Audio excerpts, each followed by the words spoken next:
नमस्कार दोस्तों, आज के इस वीडियो में आपको इस मोटर में वायरिंग प्रॉब्लम के बारे में बताऊंगा। चाहे मोटर कोई भी हो, सभी मोटरों में वायरिंग लगी होती है। वायरिंग ख़राब होने पर मोटर में क्या क्या समस्या आ सकती हैं, या फिर समस्या से पता करें कि मोटर की वायरिंग ही ख़राब है या फिर मोटर में कोई दूसरी प्रॉब्लम है। सबसे पहले हम वायरिंग का काम समझ लेते हैं। इस तरह से वायरिंग लगी होती है।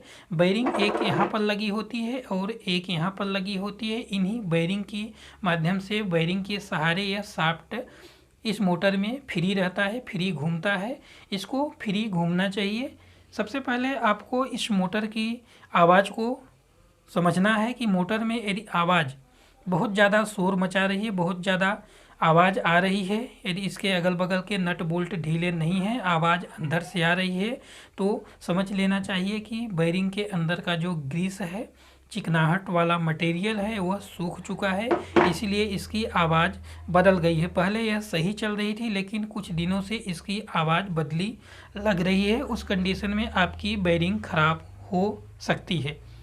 आपको एक एक करके सभी समस्या को समझना है। जैसे कि पहले करंट देने पर यह तुरंत स्पीड पकड़ लेती थी, लेकिन अब करंट देने पर देर से स्पीड पकड़ रही है। पहले कम पावर के कैपेसिटर से चल रही थी, लेकिन अब ज़्यादा पावर के कैपेसिटर से चल रही है। पहले कम करंट ले रही थी, अब ज़्यादा करंट ले रही है। पहले गर्म नहीं हो रही थी, अब गर्म हो रही है। पहले आवाज़ नहीं कर रही थी, अब बहुत शोर कर रही है, आवाज़ कर रही है। पहले सप्लाई देने पर तुरंत स्पीड पकड़ लेती थी, लेकिन अब स्पीड नहीं पकड़ रही है। पहले सप्लाई यहाँ से हटाने पर यह पंखी कुछ सेकंड के लिए घूमती रह जाती थी, लेकिन अब जैसे ही सप्लाई यहाँ से हटा दे रहे हैं, तुरंत यह बंद हो जा रही है, तुरंत खड़ी हो जा रही है। यदि ऐसी प्रॉब्लम है तो मोटर की वायरिंग ख़राब हो सकती है। इसके अलावा इसको ओपन करना है। मान लीजिए ऐसे हाथ से घुमा रहे हैं, फिर भी यह पंखी नहीं घूम रही है, तो वायरिंग ज़्यादा ख़राब हो जाते हैं, या फिर इसके अंदर का जो ग्रीस होता है वो पूरी तरह से सूख जाता है, रोटर को जाम कर देता है, तो यह पंखी नहीं घूम पाती। उस कंडीशन में आपको ओपन करना पड़ेगा मोटर ओपन करने के बाद इसका जो रोटर होता है, इसके बीच में इस तरह से रोटर घूमता है। रोटर को चेक करना है। रोटर यदि किनारे पर घिसता है, जब बेरिंग ज़्यादा ख़राब हो जाते हैं तो रोटर किनारे पर टच करने लगता है।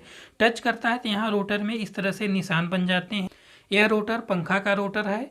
इसको हमने समझाने के लिए बता रहा हूँ। इसके अंदर भी इसी तरह से एक रोटर है। जब बेरिंग ज़्यादा कट जाते हैं, घिस जाते हैं, तब यह किनारे पर टच करने लगता है।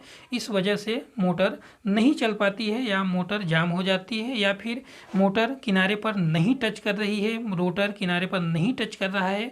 उस कंडीशन में यह वायरिंग जो है, इसके अंदर का जो ग्रीस है पूरी तरह से रोटर को पकड़ लिया है, तब यह रोटर नहीं घूमता है। यदि आपके मोटर में इस तरह से समस्या है तो आपको यह समझ लेना चाहिए कि मोटर की वायरिंग ही ख़राब है, मोटर में दूसरी प्रॉब्लम नहीं है। मान लीजिए वायरिंग भी सही है, इसकी वायरिंग सीट है, वायरिंग सीट कट जाने की वजह से इसमें चाल हो जाती है। उस कंडीशन में भी मोटर नहीं चलती है। सब सही होने के बावजूद भी रोटर जाम हो रहा है, रोटर किनारे पर टच कर रहा है, तब रोटर का जो शाफ्ट है वह टेढ़ा हो गया है, इस वजह से किनारे पर टच कर रहा है। इसकी यदि दोनों साइड के वायरिंग घिस जाते हैं, दोनों साइड के वायरिंग ख़राब हो जाते हैं, तो पूरा रोटर घिसता रहता है। उस कंडीशन में यहाँ निशान बने रहते हैं। वायरिंग हमने चेंज कर दिया, यदि फिर से भी यह किनारे पर टच कर रहा है, तब इसका रोटर टेढ़ा हो सकता है। आशा करते हैं कि इन सभी प्रॉब्लम को समझ गए होंगे कि वायरिंग ख़राब होने पर कौन कौन सी प्रॉब्लम आ सकती हैं। पुनः से एक बार दोहरा दे रहे हैं। वायरिंग ख़राब होने पर इसकी आवाज़ चेंज हो जाती है। पहले यह कम करंट पर चल रही थी, अब ज़्यादा करंट पर चल रही है। पहले कम पावर के कैपेसिटर से चल रही थी, अब ज़्यादा पावर का कैपेसिटर लग रहा है। पहले करंट यहाँ से हटा देने पर, सप्लाई छुड़ा देने पर यह पंखी कुछ सेकेंड के लिए घूमती थी, लेकिन अब तुरंत बंद हो रही है। पहले हाथ से घुमाने पर इस तरह से यह फ्री घूमता था, लेकिन अब फ्री नहीं घूम रहा है। इस तरह से यदि समस्या है तो आपको समझ लेना चाहिए कि मोटर की वायरिंग ही ख़राब है। मैं केवल वायरिंग की समस्याओं के बारे में बता रहा हूँ। मोटर में एक दूसरी समस्या है, तो उस समस्या के बारे में मैं नहीं बता रहा हूँ। उस समस्या के लिए आपको दूसरी वीडियो देखनी पड़ेगी।